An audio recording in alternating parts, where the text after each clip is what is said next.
എറണാകുളം മുൻ ജില്ലാ secretary P രാജുവിൻ്റെ മരണവുമായി ബന്ധപ്പെട്ട് ചിലർ ബോധപൂർവം വിവാദമുണ്ടാക്കാൻ ശ്രമിച്ചെന്ന് എറണാകുളം ജില്ലാ കൗൺസിലിൻ്റെ പരാതി. പി രാജുവിൻ്റെ കുടുംബത്തെ ചിലർ തെറ്റിദ്ധരിപ്പിക്കാൻ ശ്രമിച്ചു.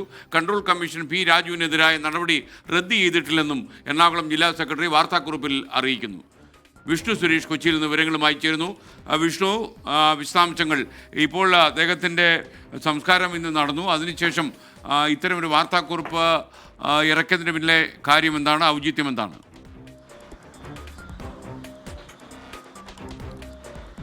Good evening. അല്പസമയം മുമ്പാണ് പി രാജുവിൻ്റെ സംസ്കാര ചടങ്ങുകൾ പൂർത്തിയായത്. അതിനുശേഷമാണ് CPI ജില്ലാ നേതൃത്വം ഒരു ഔദ്യോഗിക വിശദീകരണം നടത്തിയത്. ഇന്നലെ പി രാജുവിൻ്റെ ഭൗതികദേഹം അത് പാർട്ടി ഓഫീസിൽ പൊതുദർശനം വെക്കേണ്ടതില്ല, പാർട്ടിയിലെ ചില ആളുകൾ പി രാജുവിനെ പിന്നിൽ നിന്ന് കുത്തി തുടങ്ങിയ വിമർശനങ്ങളൊക്കെ കുടുംബത്തിൻ്റെ ഭാഗത്തുനിന്ന് വന്നിരുന്നു. ആ ഒരു പശ്ചാത്തലത്തിലാണ് ഒരു വിശദീകരണക്കുറിപ്പ് പുറത്തു വന്നിരിക്കുന്നത്.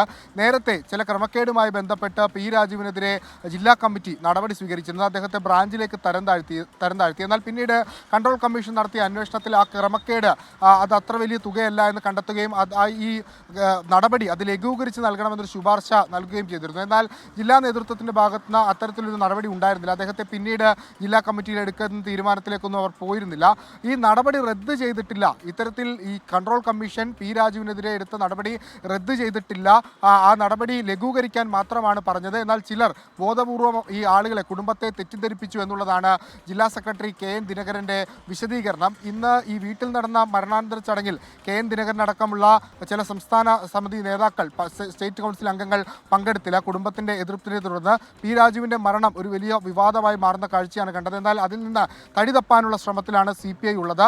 CPIയുടെ മുതിർന്ന നേതാവ് K. ഇസ്മയിൽ അടക്കം കുടുംബത്തിനൊപ്പം നിന്ന് ചില പ്രസ്താവനകളൊക്കെ ഇന്നലെ പുറത്തിറക്കിയിരുന്നു. എന്നാൽ ഔദ്യോഗികമായ ഒരു പ്രതികരണത്തിന് അദ്ദേഹം തയ്യാറാകുകയും ചെയ്തില്ല. വിവാദങ്ങളിൽ നിന്ന് ഓടിയൊളിക്കാനുള്ള ശ്രമം മാത്രമാണ് ഈ വിശദീകരണക്കുറിപ്പിൻ്റെ ആധാരം. SK. Okay, thank you. നമുക്ക് എന്താ പറയാൻ കഴിയുക? കാരണം ഒന്ന് മാത്രം പറയാം, പി രാജു നല്ലൊരു മനുഷ്യനായിരുന്നു, അല്ലേ?